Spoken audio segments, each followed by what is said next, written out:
Bueno, como antes avanzaba de alguna forma, ¿no? En esta, uno de los retos, ¿no? De los desafíos, recogido en informes de la OCDE de manera muy explícita, ¿no? Pero también en distintos debates, ¿no? Que han tenido lugar en las últimas reuniones del High Level Political Forum para el seguimiento de la Agenda 2030, etcétera, etcétera, ¿no? Es que hay un consenso muy amplio de que el centro, el elemento nuclear de la coherencia de políticas para el desarrollo, son lo que vamos a llamar a partir de ahora interacciones múltiples, ¿vale? Y lo voy a tratar de sintetizar en esta segunda parte, ¿no? Hay un conjunto de elementos, cuando hablábamos de la dimensión horizontal, vertical, cuando hablábamos de la necesidad de trabajar intersectorialmente, en clave cosmopolita o transnacional, de manera transgeneracional, etcétera, etcétera, vemos que es muy difícil describir el desafío de manera lineal, ¿no? Sino que tenemos que, de repente, abrir la mirada a diferentes perspectivas y a diferentes cosas que están pasando de manera simultánea y que cada una de ellas tiene su partecita, ¿no? De responsabilidad en lo que está pasando en términos de los procesos de desarrollo, ¿no? Entonces se nos ocurrían como 4 desafíos fundamentales, ¿no? Que pueden servir para la sociedad civil o para gobiernos o, bueno, un poco de cuál es la fotografía actual y qué es lo que creemos que puede estar haciendo falta en términos generales, ¿no? La primera es evolucionar como ha hecho el concepto, ¿no? Y abandonar ya y dejar de pensar que la coherencia de políticas al desarrollo sostenible es algo que solo tiene una vertiente internacional, que solo permite analizar contradicciones de efectos que generamos en poblaciones distintas de las nuestras y empezar a asumir también que cuando nosotros diseñamos nuestras políticas de urbanismo, nuestras políticas industriales, nuestras políticas de movilidad, estamos teniendo también impactos y efectos en el exterior sin que sean políticas externas, ¿no? O exteriores o de internacional, ¿no? Y viceversa, ¿no? También nuestra política multilateral, o en el caso de España, nuestra débil política multilateral, está teniendo efectos en distintos momentos en las condiciones de vida de los ciudadanos, de nuestras ciudades, de los distintos niveles de gobiernos, ¿no? Por lo tanto, hay que conseguir hacer ese avance y trasladar de alguna forma, ¿no? Esa idea del concepto de una idea internacional a que sea un elemento del centro del gobierno y del centro de decisión de las políticas públicas, ¿no? Incorporar el enfoque, ¿no? ¿Y qué significa incorporar el enfoque? Pues incorporar esa motivación de convertir ese concepto en un concepto aplicable y transformador para la política pública, ¿no? Y un concepto, podríamos decir, central, eh, instrumental, si queréis, no porque sea un instrumento, sino porque sirve a un fin, que es el de conseguir una implementación de la Agenda 2030 en clave transformadora, que no sea una implementación en clave continuista, ¿no? De estas que a veces podemos observar, de asumimos el discurso, el logotipo y tal, pero seguimos haciendo las políticas exactamente igual, sin tomarnos en serio cuál es la complejidad de la situación, cuáles son los efectos de esas políticas en las distintas dimensiones, etcétera, etcétera. Y entonces, incorporar el enfoque, dice la OCDE, ¿no? Casi textualmente, lo más difícil del concepto, de la aplicación del enfoque de coherencia de políticas es analizar las interacciones múltiples donde vamos a hallar esas contradicciones o esas incoherencias, ¿no? Y eso es lo más difícil y es a lo que más resistencia tienen los distintos países, pero al mismo tiempo es lo más importante, es lo nuclear, ¿no? Y esto lo dice e insiste en esta idea en distintas ocasiones, tanto la OCDE, porque es el que hace el resumen, pero como digo, hay bastante literatura en este sentido, ¿no? Eh, También asumir, ¿no? El doble énfasis que tiene esto, ¿no? Cuando hablamos de un enfoque de conversión o de transformación de la política pública, estamos hablando o tratamos de subrayar la dimensión política, ¿no? Que tiene este concepto, ¿no? Y esto quiere decir que si la coherencia de políticas para el desarrollo sostenible como enfoque aplicable a la política pública tiene que servir para algo, tiene que servir para facilitar la resolución de conflictos de naturaleza política. Y por lo tanto, no estamos hablando de un instrumento, no estamos hablando de una metodología técnico-política que cuando tú la apliques, pues ya las cosas van a ser diferentes, porque eso sería negar la naturaleza política de los conflictos que están haciendo, en último término, que las políticas sean contradictorias con procesos de desarrollo consensuables, multidimensionales, transnacionales, etcétera, etcétera, ¿no? Pero eso o el subrayado de esa naturaleza política no quiere decir que no haya que conseguir abordar todo lo demás, que es la renovación técnica, ¿no? La renovación de ese instrumental técnico de manera unitaria. ¿Hola? ¿Qué pasa, Luis? ¿Qué no te ha gustado lo que he dicho? Sigo. Y el último desafío, ¿no? Definir una metodología para su aplicación estratégica, ¿no? Que es lo que tratamos de hacer más adelante con el sistema, ¿no? Y que sea una aproximación metodológica que pueda ayudar a empezar a abrir esas puertas, ¿no? Que desvelen esas problemáticas de manera más clara y que por lo tanto ayuden en la toma de decisiones y en la toma de conciencia, de decisiones, de los responsables, etcétera, incorporar, ¿no? esas nuevas estrategias en función del análisis de estas interacciones múltiples, ¿no? Por lo tanto, hay desafíos que tienen que ver con la posición que debe ocupar y por eso tendremos que hablar de estructura, relativos a todos los actores, ¿no? Que son múltiples y que deben participar en la incorporación de ese enfoque y que por lo tanto habrá que hablar de participación y habrá que hablar de en qué línea se organiza esa participación, relativos a la dimensión política o a la transformación de esas relaciones y de esas dinámicas de poder que van configurando y relativos a la parte más instrumental o mecánica, si queréis, ¿no? Pasamos, Luisi, por favor. Eh,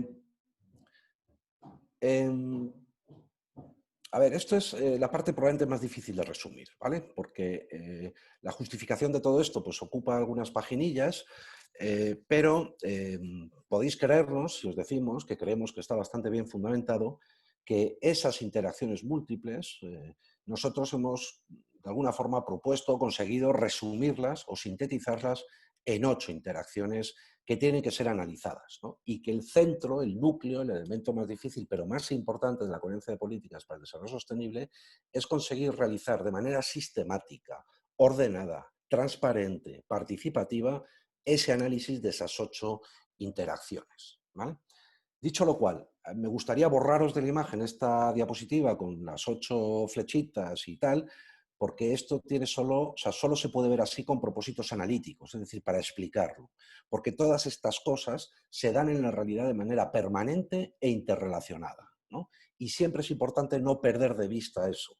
No perder de vista porque no podemos convertir, es decir, no podemos sustituir los sectores tradicionales de la política por estos sectores funcionales, ¿no? No se trata de crear nuevos sectores funcionales, se trata de ver cómo incorporamos cada uno de estos análisis en una realidad que los tiene incorporados, pero que incorpora además otros, ¿no? Por lo tanto, es algo más complejo que sustituir un martillo nuevo por un martillo viejo por un martillo nuevo, ¿no? Y es importante que logramos trasladar esa imagen, ¿no? No obstante, las interacciones múltiples de las que hablamos y vamos a hablar a partir de ahora, que son o consideramos el centro del análisis, ¿no? Bueno, pues la primera de ellas tiene que ver con bastante de aquello que resumí antes del primero pilar de los building blocks, ¿no? Acerca de la visión estratégica, de la visión transformadora, pero en este caso se trata de también entender cómo interaccionan, cómo se relacionan la generación de discursos y las estrategias políticas que nos acompañan, ¿no? Y examinar el grado de coherencia o no, y analizar el grado de coherencia o no que uno le proporciona a otra y que la otra le proporciona o le limita al otro, ¿no? Etcétera, etcétera. La segunda, bueno, pues es probablemente una de las que más se han extendido a partir del 2015 para quienes estén siguiendo un poco los procesos de implementación de la Agenda 2030 y es la necesidad de incorporar en el análisis de las políticas públicas esa visión multidimensional de los procesos de desarrollo, ¿no? Y esto en términos prácticos quiere decir pues lo contrario de lo que antes puse como ejemplo de unidimensionalidad, ¿no? No podemos seguir pensando que el progreso económico o el progreso de una sociedad es, en primer lugar, progreso económico y luego, si sobra saldo, en lo social, en lo ambiental o lo que sea, ¿no? Sino que tenemos que empezar a incorporar la relación, los vínculos, las interacciones que se den entre esas 3 dimensiones para empezar a tomar decisiones políticas al respecto de lo que consideramos nuestro propio progreso, digámoslo así, ¿no?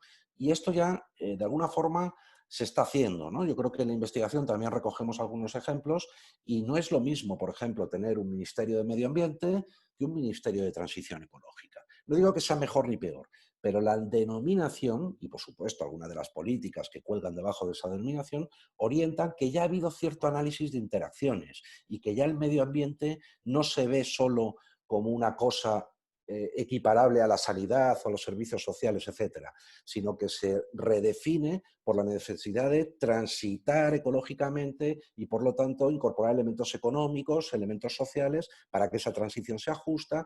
No sé si me estoy explicando, ¿no? Pero esto no parte de la nada, esto es ponerle nombre a cosas que están pasando para tratar de acelerarlas y de darles una visión de conjunto, ¿no? Bueno, entra la transectorialidad, ¿no? La mayoría de los análisis que podéis encontrar de aplicación de estas metodologías, de propuestas, incluso una que nosotros recogemos, que cuento ahora enseguida a continuación, procede del análisis intersectorial, ¿no? Del análisis de cómo se relacionan entre sí los ODS o las políticas sectoriales, ¿no?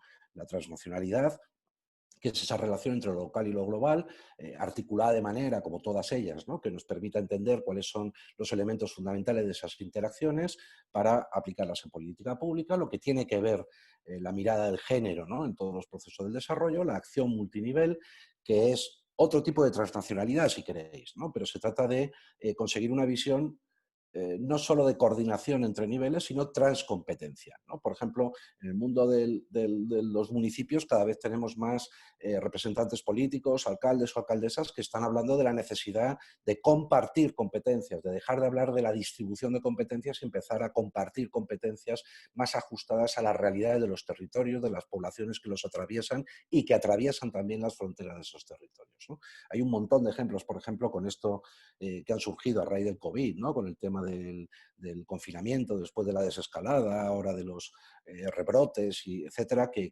tienen que ver en muchos casos con estas cuestiones, ¿no? La participación o la gobernanza participativa y democrática de todo el proceso, no solo en términos de vigilancia, sino de participación y de profundización de participación. Bueno, pues las interacciones entre los actores tienen que formar parte del análisis. No se trata o no basta con decir vamos todos juntos a una, porque ni es cierto ni es operativo en términos de política pública, ¿no? Sino que hay que hacer ese análisis de interacciones con ese objetivo de la participación. Y luego una última que llamamos dinamismo procesual durante todo, y es porque todo esto que estamos analizando, como voy a comentar ahora enseguida, no es algo estático, ¿no? No estamos haciendo análisis de interacciones estáticas que sean fáciles de aislar, sino que todo esto necesita ser consciente de su dinamismo, ¿no? Y de su carácter procesual. Por lo tanto, tenemos que ir de alguna forma haciendo una revisión constante de cómo actúa esas medidas que vamos poniendo en marcha con respecto a la realidad que habíamos identificado, cómo las cambian y cómo, por lo tanto, tenemos que adaptar o justificar nuestras acciones. Sigue, Luis. Lo que proponemos, y lo resumo de una manera también excesivamente simplista, ¿no? Nosotros recogemos aquella propuesta de metodología que elabora en 2016 en una primera versión el Instituto de Estocolmo junto con un investigador australiano. Bueno, hacen una publicación en Nature y luego la han desarrollado un poco más. Y lo que hacemos es, vale, no basta con detectar e identificar cuáles son las interacciones, como hace la OCDE. Bueno, pues la OCDE viene de hace 5 años publicando, pues, por ejemplo, el fenómeno de captura política como un fenómeno que integra la dimensión de la desigualdad social con la dimensión de la participación política, y entonces eso genera una espiral en la que cada vez el 1%, las élites de un país, tienen más secuestradas las legislaciones, los espacios tal, y se produce ese fenómeno de captura política, ¿no? Que es un caso típico de interacción. O la interacción entre seguridad alimentaria y comercio internacional y diversificación productiva o no diversificación productiva en virtud de los grandes intereses exportadores. Bueno, interacciones entre fenómenos, entre políticas, pero lo importante no es solo detectarlas, identificarlas, como decíamos, sino que el desafío está en categorizarlas y calificarlas para que nos ayuden a tomar decisiones, ¿no? Como el ejemplo de los 2 grados centígrados que ponía antes, ¿no? Bueno, pues 3 consideraciones permanentes, alguna de ellas ya las he dicho, ¿no? La metodología no puede ser un martillo, no puede ser una herramienta aplicable de manera exacta a todos los lugares, ¿no? Cada gobierno tiene que hacerlo atendiendo a su territorio, a las características de su territorio, a su cultura política organizacional, a un montón de factores sociodemográficos, etcétera, etcétera, ¿no? Por lo tanto, el desafío es recoger alguna propuesta metodológica aproximada como la que aquí hacemos, pero completarla y sistematizarla, ¿no? Y ojo, los resultados de ese análisis de interacciones múltiples no tienen por qué ser universalizables ni completamente particulares. Es decir, pueden valer para un territorio de manera muy clara y pueden no valer de manera muy clara para otro. Yo creo que al ver cómo se reproduce la metodología o cómo se desarrolla, lo vamos a ver más claro, ¿no? Ya he dicho que estamos viendo cosas que van a variar en el tiempo, que estamos analizando dinámicas y no elementos estáticos que tienen siempre su misma configuración y su misma importancia. Por lo tanto, en el sistema es importante, en la metodología, establecer calendarios y establecer momentos para los análisis, tanto para los análisis de interacciones múltiples como para los resultados que ofrecen, ¿no? Y establecer una revisión permanente, ¿no? Y luego insistir en esa idea de interfaz entre ciencia y política, ¿no? Porque se propone tomar decisiones que estén informadas por los que saben de lo que tienen que saber, pero que estén siempre, o que haya siempre una capacidad para orientar esa investigación precisamente a la renovación de esa política pública, ¿no? Pasamos de diapositiva y resumo ya en medio minuto los pasos básicos, ¿no?, de la metodología para el análisis de interacciones múltiples, ¿no? Y esto es lo que hemos adaptado a partir de la propuesta del Instituto de Estocolmo, ¿no? Y es que de esas 8 interacciones que antes hablábamos, que son las interacciones principales, pues hay que categorizarlas, ¿no? Y ver si son, nosotros creemos que esas 3 podrían resumir todas, ¿no? Y es si las interacciones entre esos elementos se habilitan o constriñen mutuamente, es decir, si nosotros avanzamos en esta política, conseguimos que esta otra, o sea, que esta primera habilite a esta segunda, o el avance en esta primera constriñe las posibilidades de que se desarrolle esta segunda. Bueno, y a eso lo vamos a calificar porque es la relación más suave, podríamos decir, entre esas interacciones, ¿no? Y si es favorable, en el sentido de que se habilitan, pues la puntuaríamos con un +1, y si es desfavorable, en el sentido de que se constriñen, pues un -1, ¿no? El segundo nivel sería el de si esas políticas se refuerzan o contractúan directamente, ¿no? Si el hecho de que avancemos en unos objetivos a través de una política pública conseguimos que refuercen otros, o si en el avance de estos estamos reduciendo otros, ¿no?